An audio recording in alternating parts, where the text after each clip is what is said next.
Hinahanda na namin ang bukirin para muling taniman ng palay. Matrabaho at mahirap ang magsaka.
Gamitin mo ang buong dunong mo at lakas sa pagtatanim.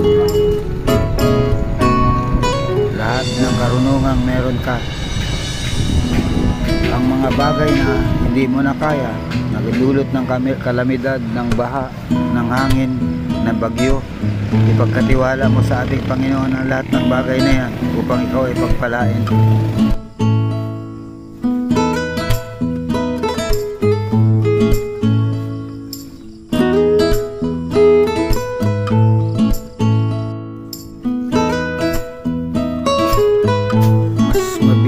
Sumibol ang mga damo 3 times kumpara sa mga halamang itinatanim ng tao.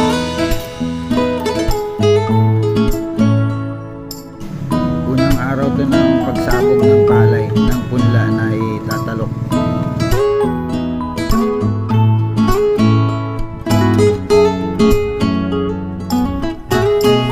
Two days after,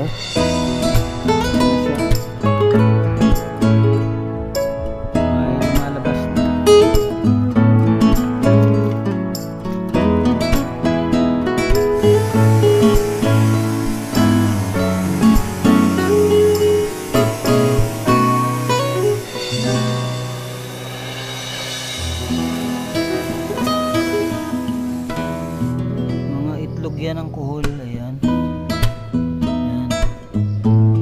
Yan ang pumapatay sa palay. Kaya yan ay sinisira. Kailangan ngayon pala patayin na. Dali naman silang makita kasi orange. Tayo ka pa, kita mo na agad. Days after, green na green na. Dami sinira din ang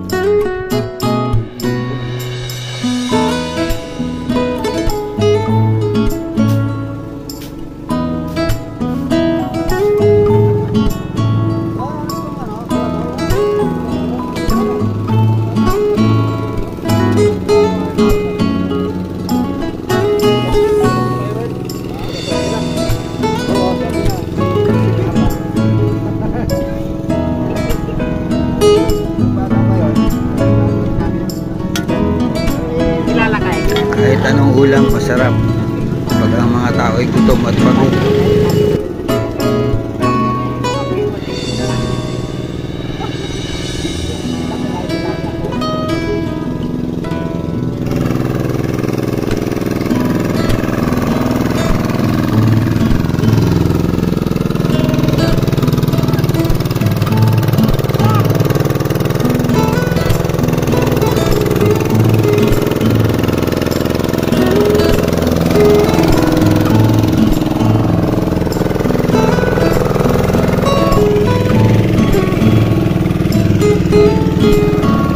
paddle. Ito yung pinakamalalim Kumunoy. Ayan o, hirap na hirap sila makadaan. Grabe. Itong malalalim na mga Kumunoy na to, sabi ng father ko, mga hinulog daw yan na bomba ng Japanese World War. Dito siya sumabog at nagmistula siyang Kumunoy na napakalalim. Kailan hindi na ito tumigas kailanman.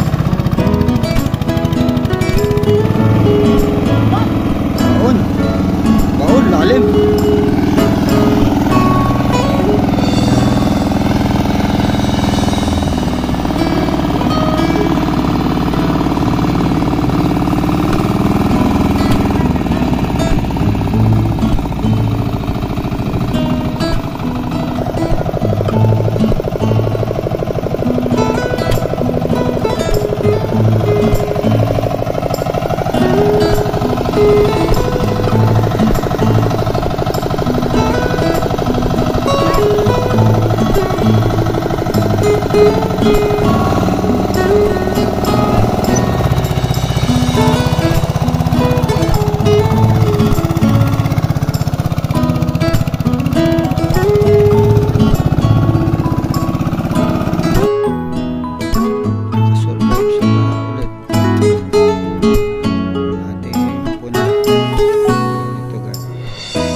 Salamat sa Diyos. Ang ganda ng palay.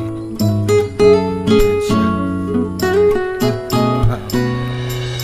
Gusto nila nila. Pero may mga green pa. Takot sila sa ulan.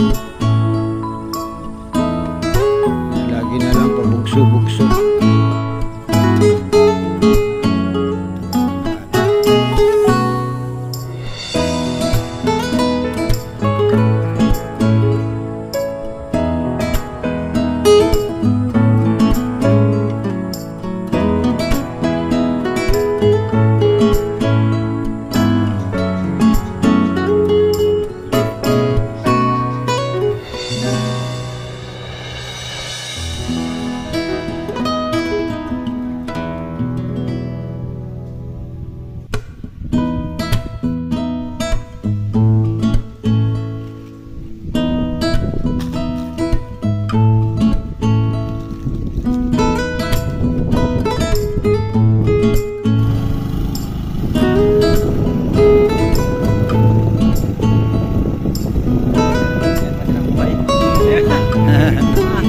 Hirap din na magsasaka, no? Grabe.